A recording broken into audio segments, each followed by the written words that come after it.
Now हमारा अगला topic है लॉसेज इन ट्रांसफार्मर। तो ट्रांसफार्मर में लॉसेज किस तरह के होते हैं? सबसे पहले आयरन लॉस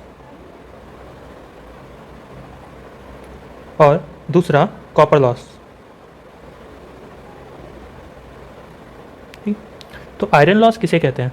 देखिए नाम से ही पता चल रहा है क्या है, आयरन लॉस। तो ट्रांसफार्मर में हम कहाँ आयरन यूज़ करते हैं? Magnetic core, right. तो मैग्नेटिक कोर हमारा किसका बना रहता है? सॉफ्ट आयरन का बना रहता है। तो वहाँ पे जो लॉसेस हो रहे हैं वो हो रहे हैं आयरन लॉस। और दूसरा जो वाइंडिंग हम लोग यूज़ करते हैं ट्रांसफार्मर में, प्राइमरी और सेकेंडरी वाइंडिंग, वहाँ पे जो वाइंडिंग है वो किसका बना होता है? कॉपर वायर का। तो उस कॉपर वायर में जो लॉस हो रहा है वो क्या है? Copper loss. Now iron loss भी दो तरह के होते हैं। सबसे पहले hysteresis loss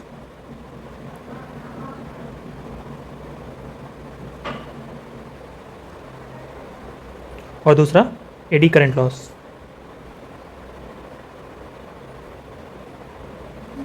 okay, now iron loss को हम लोग एक और नाम से लिखते हैं, दैट इज कोर लॉस, और इसको हम रिप्रेजेंट करते हैं पीआई से। कॉपर लॉस को हम लोग एक और लॉस लिखते हैं, that is I square R loss, और इसको हम रिप्रेजेंट करते हैं पी सफिक्स सी से। हिस्टेरेसिस लॉस को हम लोग रिप्रेजेंट कर रहे हैं पी सफिक्स एच से, और एडी करंट को हम लोग डिनोट कर रहे हैं पीई से। ओके, नाउ हिस्टेरेसिस लॉस होता क्या है? देखो बीएच कर्व में हम लोग देखे थे कि जैसे ही फ्लक्स चेंज हो रहा है, यानी कि पहले इंटेंसिटी अगर इसका बढ़ रहा है तो फ्लक्स का डेंसिटी बढ़ रहा है, फिर जब जीरो हो रहा है तो फ्लक्स का डेंसिटी जीरो हो रहा है, फिर उल्टे डायरेक्शन में भी सेम हो रहा है, राइट। ये हो रहा है एयर के केस में। जैसे ही हम यहाँ पे एक कोर का यूज़ करते हैं, इसका एरिया बढ़ जाता है, मतलब कि यहाँ पे एक्स्ट्रा एनर्जी लग रहा है फ्लक्स डेंसिटी को जीरो लाने के लिए, ठीक है। तो जैसे जैसे ये एरिया बढ़ते जाएगा, मतलब ये जो एनर्जी यूज़ कर रहा है फ्लक्स डेंसिटी को वापस जीरो लाने में, वो एनर्जी क्या है? एक तरह का लॉस है, राइट। तो जैसे जैसे ये एरिया बढ़ते जा रहा है तुम्हारा हिस्टेरेसिस लॉस भी तुम्हारा बढ़ते जाएगा। यानी कि एरिया क्या बता रहा है? एक तरह से तुम्हारा हिस्टेरेसिस लॉस। और हिस्टेरेसिस कर्व में हम लोग पढ़े थे कि ये एरिया किस तरह से बनता है, राइट, ये कर्व किस तरह से बनता है। तो अलग अलग मटेरियल पे अलग अलग तरह का तुमको कर्व मिलेगा। नाउ जैसे जैसे एरिया कम होगा, हमारा टारगेट क्या है? इस एरिया को कम करना है। यहाँ पे एरिया क्या है? जीरो है। जीरो तो नहीं हो पाएगा, राइट, क्योंकि तुम कुछ ना कुछ मटेरियल का यूज़ करोगे। जैसे हमारा टारगेट क्या है? इस एरिया को कम करना। अगर इस एरिया को हम कम करेंगे तो मेरा हिस्टेरेसिस लॉस भी क्या होगा? कम होगा। नाउ अगला है हमारा एडी करंट लॉस। तो देखो एडी करंट में क्या हो रहा है? हम एक कोर का यूज़ कर रहे हैं, राइट, यहाँ पे कोर का यूज़ कर रहे हैं। हम तुमको बताए थे कि अगर कोई कंडक्टर किसी फ्लक्स को बार बार कट करता है, या कोई conductor change of flux experience करता है, राइट, तो ये स्टेशनरी कॉइल है और ये क्या कर रहा है? चेंज ऑफ फ्लक्स को एक्सपीरियंस कर रहा है ना। ये यहाँ पे चेंज ऑफ फ्लक्स को एक्सपीरियंस कर रहा है। तो अगर ये चेंज ऑफ फ्लक्स को एक्सपीरियंस करेगा तो इसमें क्या होगा? वोल्टेज इंड्यूस होगा और करंट इंड्यूस होगा, राइट। तो उसी तरीके से यहाँ पे जो ट्रांसफार्मर का कोर है, वो भी एक change of magnetic field experience कर रहा है, राइट, क्योंकि हम यहाँ पे कॉइल से क्या प्रोवाइड कर रहे हैं? अल्टरनेटिंग करंट प्रोवाइड कर रहे हैं। अगर करंट मेरा अल्टरनेटिंग होगा तो फ्लक्स भी मेरा क्या होगा? अल्टरनेटिंग होगा।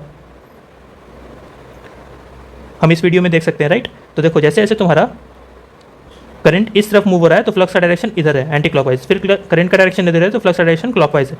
मतलब कि ये कोर भी क्या एक्सपीरियंस कर रहा है? Change of magnetic field experience कर रहा है हर साइकिल में, है ना। एक साइकिल में वो अलग अलग तरह का फ्लक्स का डायरेक्शन एक्सपीरियंस करेगा।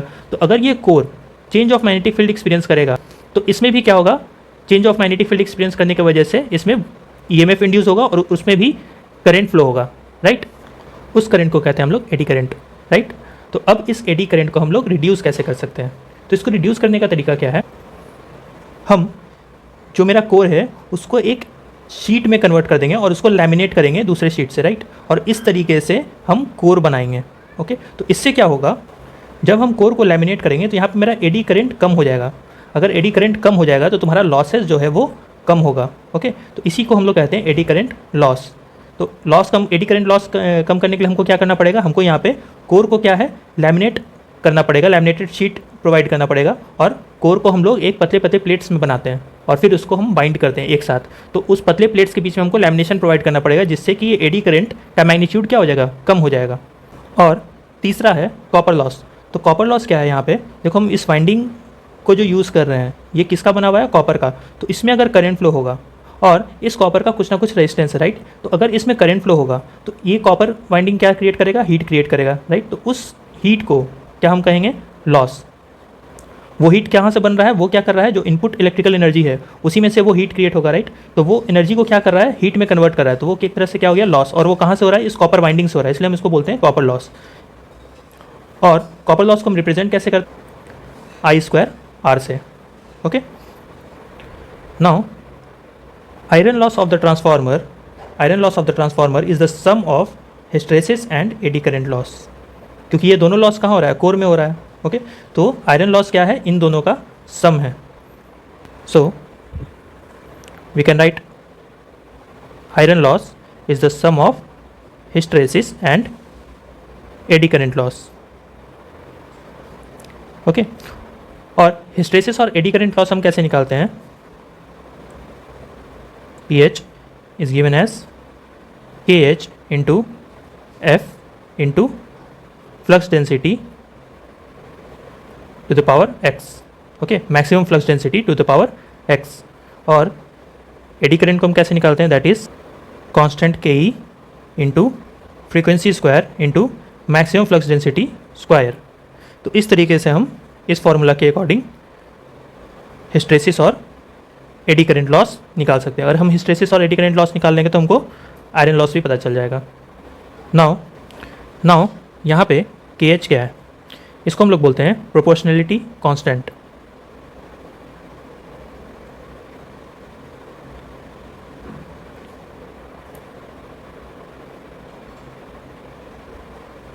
ओके, और ये प्रोपोर्शनैलिटी कांस्टेंट किस पे डिपेंड करता है, ये डिपेंड करता है कोर के वॉल्यूम और क्वांटिटी के ऊपर। Okay, depend upon volume and quantity of core. Second है के ई, इसको भी हम लोग प्रोपोर्शनैलिटी कांस्टेंट कहते हैं। And this depends upon, okay, तो ये डिपेंड करता है तुम्हारा सबसे पहले वॉल्यूम पे डिपेंड करता है, कोर का वॉल्यूम क्या है। दूसरा, क्योंकि देखो ये क्या है, eddy current, right. Eddy current कब फ्लो करता है, हम बताए थे हर मटेरियल का कुछ ना कुछ रेजिस्टेंस होता है। ओके, और उसमें अगर करंट इंड्यूस हो रहा है तो उस करंट और उस रेजिस्टेंस की वजह से उसमें हीट जनरेट होगा, वही लॉस है तुम्हारा, राइट। तो यहाँ पे ये किस पे डिपेंड करेगा, कोर के वॉल्यूम पे डिपेंड करता है, वॉल्यूम ऑफ कोर, उसके रेजिस्टिविटी पे डिपेंड करता है, और ये किस पे डिपेंड करेगा कि हम यहाँ पे क्या किए थे, कोर को हम छोटे मतलब शीट में कन्वर्ट कर दिए थे। ओके, तो कोर का अगर हम एरिया कम कर दे रहे हैं, वहाँ पे लैमिनेटेड शीट में हम उसको कन्वर्ट कर रहे हैं, तो एडी करंट का जो मैग्नीट्यूड है वो कम हो जाएगा, राइट। तो हम जो कोर के बीच में, जो उस शीट के बीच में जो हम लैमिनेशन प्रोवाइड कर रहे हैं, उसका थिकनेस कितना है, ये इस पर भी डिपेंड करता है। Okay, so thickness of lamination used.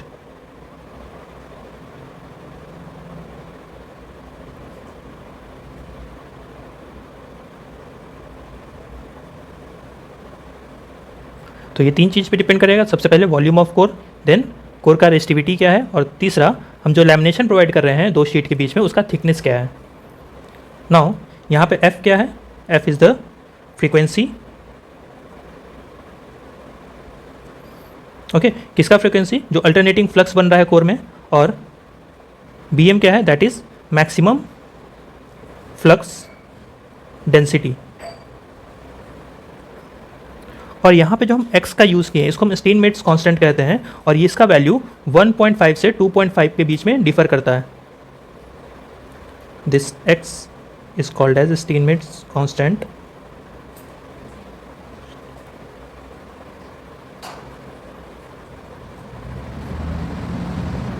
Okay, ये डिपेंड करता है कि तुम्हारा कोर का मैग्नेटिक प्रॉपर्टी क्या है।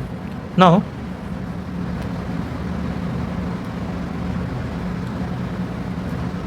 कॉपर लॉस में क्या होता है,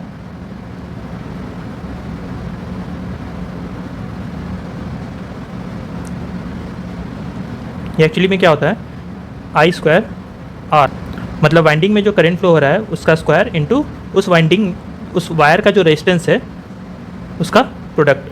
तो ये होता है तुम्हारा कॉपर लॉस। अब देखो हम दो वाइंडिंग यूज़ करते हैं, प्राइमरी और सेकेंडरी, राइट। यहाँ दो वाइंडिंग का यूज़ करते हैं, प्राइमरी और सेकेंडरी। सपोज करो प्राइमरी का रेजिस्टेंस है R1, okay,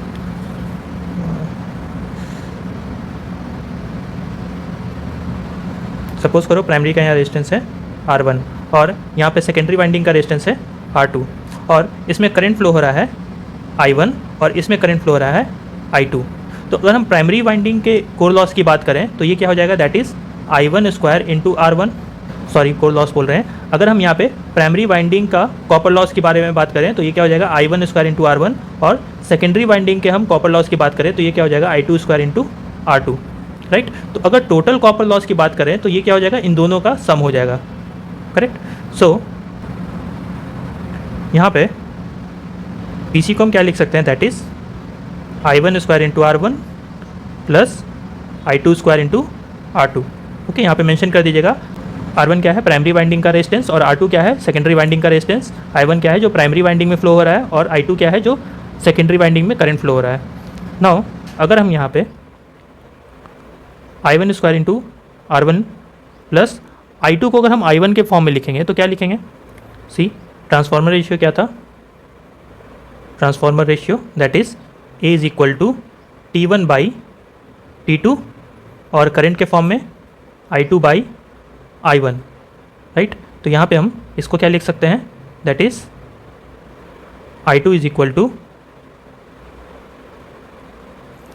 A into I1, correct. तो ये क्या हो जाएगा A इंटू I1 इसका होल स्क्वायर इंटू R2। यहाँ पे हम I1 स्क्वायर को कॉमन ले लेते हैं, ये क्या आएगा, that is R1 plus A square into R2, ठीक है। तो ये कब होता है A स्क्वायर इंटू R2, ये क्या तुमको दिख रहा है R1 plus A square into R2 जब हम सेकेंडरी को प्राइमरी साइड में लाते हैं।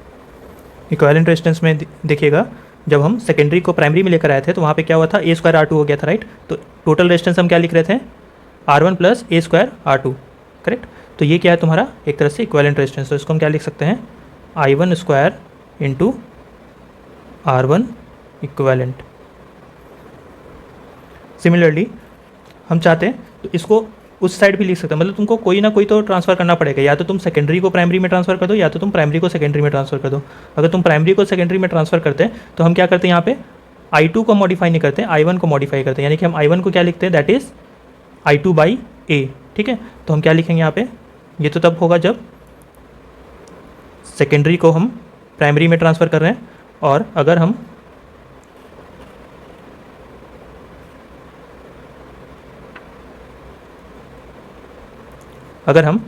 प्राइमरी को सेकेंडरी में ट्रांसफ़र कर रहे हैं तो क्या लिखेंगे, PC is equal to I1 square into R1 plus I2 square into R2।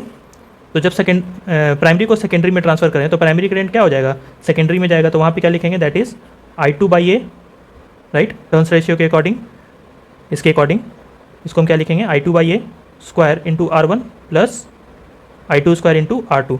अब I2 को कॉमन ले लो, I2 स्क्वायर को कॉमन ले लो, ये क्या हो जाएगा R1 by A square plus R2। तो जब हम प्राइमरी को जब हम सेकेंडरी में ट्रांसफ़र करते हैं तो हम क्या लिखते हैं, equivalent resistance R1 by A square plus R2, right.